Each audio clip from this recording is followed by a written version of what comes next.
আমার ইউটিউব চ্যানেলে আমার সমস্ত প্রিয় ছাত্রছাত্রীদের সবাইকে স্বাগত।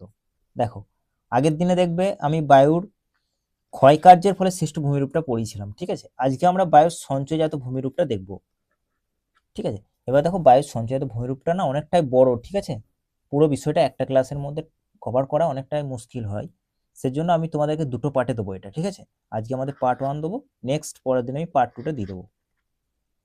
দেখো, আজকে আমরা দেখবে সঞ্চয়িত ভূমিরূপ বালিয়াড়িটা দেখবো। আজকে আমাদের বালিয়াড়িটা দেখবো, আজকে ভেরি ভেরি ইম্পর্টেন্ট এটা। দেখো, ঠিক আছে, তোমার কোনো কনফিউশন থাকবে না, পুরো বিষয়টা কভার হয়ে যাবে। তোমরা শুধু একবার পুরো ক্লাসটা দেখো, জুড়ে থাকো, ব্যাস।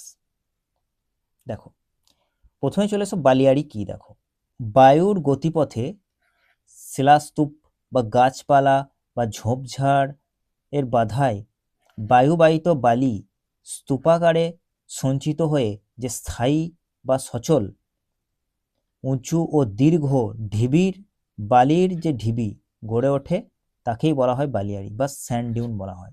দেখো, ভেরি ভেরি ইম্পর্টেন্ট, মনে রাখবে। দেখো, এখানে দেখো একটা গাছ দেখতে পাচ্ছ ছবিটা তোমরা। এই গাছটা দেখো, গাছটাকে উপর দেখো নির্ভর করে দেখো এখানে দেখো বালিগুলো কিন্তু জড়ো হয়ে গেছে। বায়ু মরুভূমি অঞ্চলে কি হয় বলতো, দেখো বাধা পায়। চারিদিকে তো মরুভূমি, চারিদিকে বালি আর বালি। এবার কি হয়, যখন কোনো গাছ, ধরো এখানে একটা গাছ জন্মেছে, এখানে ধরো বাধা পাচ্ছে, সেখানে কি হয়, বালিগুলো তো জমা হতে হতে হতে হতে হতে হতে দেখো এই ধরনের যে ভূমিরূপ তৈরি হয়। কোনো বাধা পেলো, সেখানে তৈরি হলো এই ধরনের উঁচু ঢিবি তৈরি হয় বালির আর কি, ঠিক আছে। এইটাকে বলে স্যান্ড ডিউন। আর দেখো, এই ধরনের সব মরুভূমি দেখতে পাবে তোমরা। এছাড়া কিছু সমুদ্র উপকূলে এই ধরনের বালিয়াড়ি গড়ে ওঠে।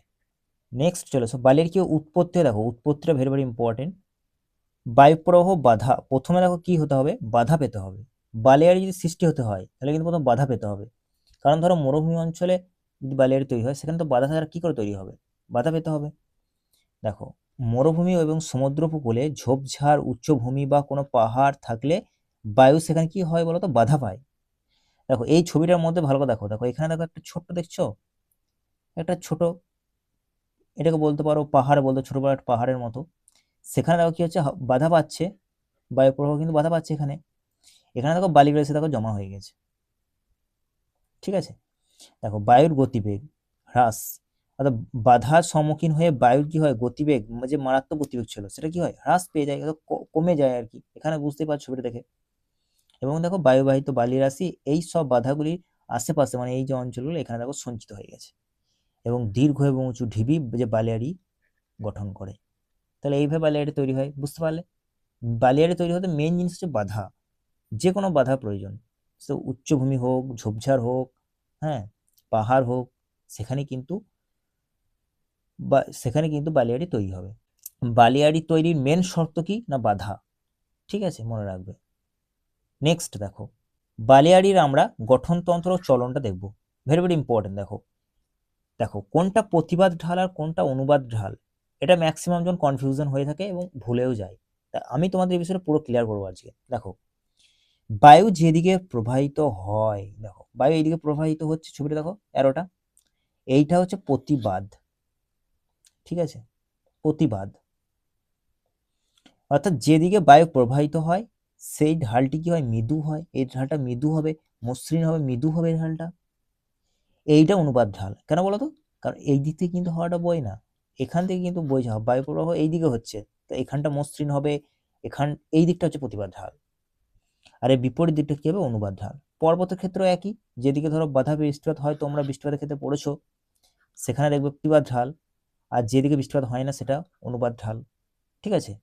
তা দেখো, বায়ুর বিপরীত দিক অর্থাৎ বেশ খাড়া হয়, এই দিকটা কিন্তু খাড়া ঢালটা হয়, ঠিক আছে। আর মনে রাখবে, এই টপটা বলে শিখর দেশ। প্রতিটি বালিয়াড়ির একটা শীর্ষবিন্দু থাকে, ভেরি ভেরি ইম্পর্টেন্ট। শিখর দেশটা কি, প্রত্যেকটি বালিয়াড়ির মধ্যে একটা শীর্ষবিন্দু থাকে, টপ লেভেল, এই যে টপ, এই টপ জায়গাটাকে বলা হয় শিখর দেশ, ঠিক আছে। দেখো, এটা একটু মনে রাখবে যে বালিয়াড়ি সর্বদা বায়ুপ্রবাহের সঙ্গে প্রতিবাদ ঢাল থেকে অনুবাদ ঢালের দিকে এগিয়ে যেতে থাকে। বিখ্যাত বালিয়াড়িগুলির আঞ্চলিক বৈশিষ্ট্য আছে এবং আঞ্চলিক নাম আছে, যেমন টেরিস। টেরিসটা মনে রাখবে কি, অঞ্চলটা মনে রাখবে কেরলের মালাবার উপকূল। এখানে কি বলা হয় না, এখানে টেরিস বলা হয়। এখানে যে বালিয়াড়ি সৃষ্টি হয় সেটাকে বলা হয় টেরিস, ঠিক আছে। এটা সমুদ্র উপকূলীয় একটা বালিয়াড়ি, মনে রাখবে, পরীক্ষার জন্য ইম্পর্টেন্ট। তোমাদের এখানে বৈশিষ্ট্যগুলো পড়ে মনে রাখবে।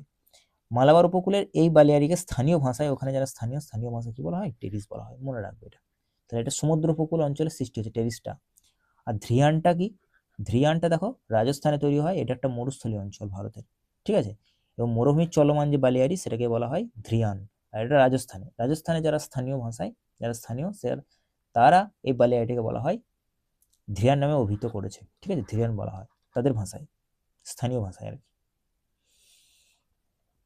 তাহলে ভেরি ভেরি ইম্পর্টেন্ট, মনে রাখবে টেরিস কি? কেরলের মালাবার উপকূলের যে সমুদ্র উপকূলে বালিয়াড়ি সেটাকে বলা হয় টেরিস। আর ধ্রিয়ান কি না, রাজস্থানের যে মরুভূমি চলমান বালিয়াড়ি, স্থানীয় ভাষায় তাকে ধ্রিয়ান বলা হয়। ব্যাস এটুকু মনে রাখবে।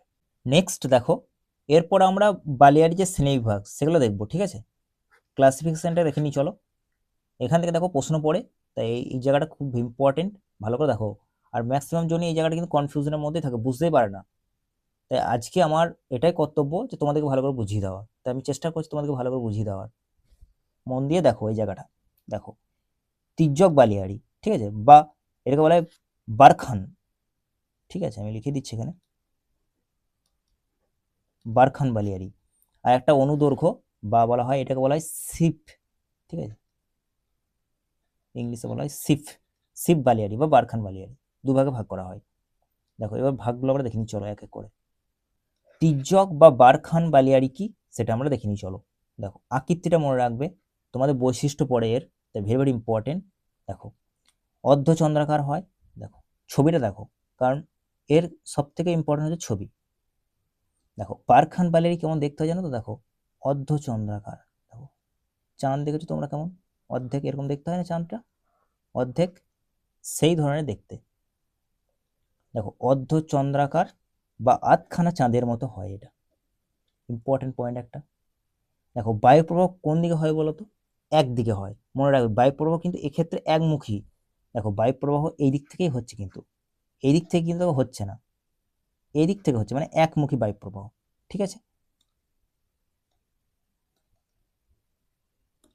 দেখো তাহলে মনে রাখবে যে একমুখী বায়ু প্রবাহ, দেখো এটা লেখা আছে একমুখী বায়ু প্রবাহ, বায়ু প্রবাহের দিক কি একমুখী, এটাও important. Are very very important, দেখো এর দুটি শৃঙ্গ বা হর্ন থাকে, যা বায়ুর দিককে কি করে না প্রসারিত করে, ভেরি ভেরি ইম্পর্টেন্ট। তাহলে দেখো এই জায়গাটা ভালো করে মনে রাখবে যে দুটি সিং বা হর্ন থাকে, যা বায়ুর দিকে কি হয় প্রসারিত হয়, ভেরি ভেরি ইম্পর্টেন্ট, ঠিক আছে। এবার ছবিটা দেখো, দেখো আমি তোমাদেরকে একটু আগে বললাম বায়ু যেদিকে প্রবাহিত হচ্ছে আর কি, প্রবাহিত হচ্ছে সেই দিকটা কি বলে, উত্তল প্রতিবাদ ঢাল। তাহলে এটা হচ্ছে প্রতিবাদ ঢাল, আর যেই দিকে প্রবাহিত হয় না আর কি, এইটা, এই ঢালটা কি বলে, অনুবাদ ঢাল, অবতল অনুবাদ ঢাল, মনে রাখবে এটা, ঠিক। আর কোথায় এই ধরনের বালির দেখা যায় মনে রাখবে, সাহারা মরুভূমিতে দেখা যায়, সাহারা ডেজার্টে দেখা যায়।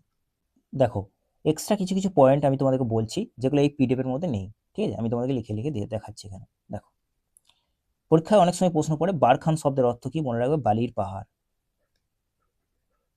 বালির পাহাড়, এটা মনে রাখবে একটু, বালির পাহাড়, ঠিক আছে। এটা ভেরি ইম্পর্টেন্ট যে বারখান শব্দের অর্থ কি, বালির পাহাড়। তাহলে তোমরা বুঝতে পারলে বারখান বা তির্যক বালিয়াড়ি কি। আমি আবার একবার বলে দিচ্ছি, তোমরা শোনো। বায়ুপ্রবাহের সঙ্গে আড়াআড়িভাবে বা লম্বভাবে গড়ে ওঠা অর্ধচন্দ্রাকার আকৃতির বালিয়াড়িকে বলা হয় বারখান। এরপর চলে এসো, দেখো সিপ বা অনুদৈর্ঘ্য বালিয়াড়িটা দেখে নাও, ঠিক আছে। দেখো মনে রাখবে আকৃতি কেমন হয়, দেখো দীর্ঘ হয়, সংকীর্ণ হয়, দেখো অনেকটাই লম্বা, দেখো অনেকটা লম্বা এভাবে সৃষ্টি হয়, দেখো অনেকটা লম্বা লম্বা তৈরি হয়, সংকীর্ণ হয় এবং তলোয়ারের মতো সোজা সোজা হয় আর কি। ছবি দেখে তোমরা বুঝতে পারছো। বায়ু প্রবাহের দিকটা মনে রাখবে যে দ্বিমুখী বায়ু প্রবাহ, দুদিকে বায়ু প্রবাহিত হয়, এদিকেও হচ্ছে, এদিকেও হচ্ছে, আবার এদিকেও হচ্ছে, ঠিক আছে, দুদিকে প্রবাহিত হয় বায়ু। এবং মনে রাখবে এটা পয়েন্টটা সমান্তরাল ভাবে অবস্থান করে, এটি দেখতে পাচ্ছ তোমরা সমান্তরাল ভাবে অবস্থান করছে এবং মাঝখানে করিডোর থাকে, ঠিক আছে। এটাকে বলা হয় প্যারালাল যে রিজ, অর্থাৎ সমান্তরাল শৈলশিরা, ঠিক আছে। আর এই জায়গা, যে এই জায়গাটা বুঝতে পারছো, এইগুলোকে বলা হয় করিডোর, এটা। আর এই জায়গাটা, এটা এটা হচ্ছে সমান্তরাল শৈলশিরা, প্যারালাল রিজ তৈরি করে, ঠিক আছে। আর দেখো এই ধরনের তোমরা যে ভূমিরূপটা কোথায় দেখতে পাবে, আরবের রাব আল খালি মরুভূমিতে, ভেরি ভেরি ইম্পর্টেন্ট, আরবের রাব আল খালি মরুভূমিতে। এরপর দেখো আমরা পুরো বিষয়টা আবার পার্থক্যটা কিন্তু ভেরি ভেরি ইম্পর্টেন্ট। তাহলে যদি বলে দেখো বারখান, বারখান বলে তাহলে মনে হবে অর্ধচন্দ্রাকার দেখতে হয়, ঠিক আছে, এটা ইম্পর্টেন্ট। আর দেখো যদি শিপ বলে তাহলে দেখলাম আমার কিরকম দীর্ঘ এবং তলোয়ারের মতো দেখতে হয়। দেখো এক্ষেত্রে বায়ু প্রবাহ কি হয়, একমুখী হয়, একদিকে হয় বারখানের ক্ষেত্রে, কিন্তু শিপের ক্ষেত্রে দ্বিমুখী হয়, দুদিক থেকে বায়ু প্রবাহিত হয়।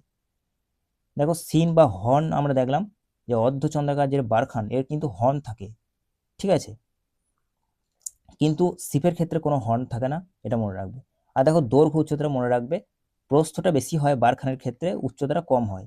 উচ্চতা আমি এটা লিখে দিচ্ছি এখানে, অতটা ইম্পর্টেন্ট নয়, বাট মনে রাখবে 2 থেকে 3 মিটারে হয়, ঠিক আছে। আর প্রস্থটা মনে রাখবে 20 থেকে 30 মিটার, ঠিক আছে, এটা মনে রাখবে। আর দেখো এটা দেখো শত শত কিলোমিটার দীর্ঘ হয়, তোমরা ছবিটা দেখলে অনেকটাই লম্বা এবং অনেক উঁচুও হয় এটা, ঠিক আছে, ভেরি ভেরি ইম্পর্টেন্ট। তাহলে মনে রাখবে অর্ধচন্দ্রাকার যেটা তৈরি হচ্ছে সেটা একমুখী বায়ু প্রবাহের জন্য হচ্ছে, আর সমান্তরাল যেটা হয় সেখানে কিন্তু দ্বিমুখী বায়ু প্রবাহিত হয় এখানে।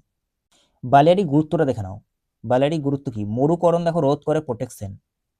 উপকূলীয় বালিয়াড়ি সমুদ্রের নোনা জলকে মূল ভূখণ্ডে প্রবেশ করতে বাধা দেয় বা দেয় না, তাহলে ভেরি ভেরি ইম্পর্টেন্ট।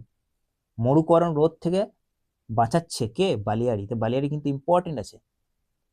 কি করে দেখো, উপকূলীয় বালিয়াড়ি কি করে, সমুদ্রে যে নোনা জল সেটাকে মূল ভূখণ্ডে ঢুকতে বাধা দেয়, তাহলে এটা একটু মনে রাখো পয়েন্টটা, ঠিক আছে, মরুকরণ রোধ, ঠিক আছে।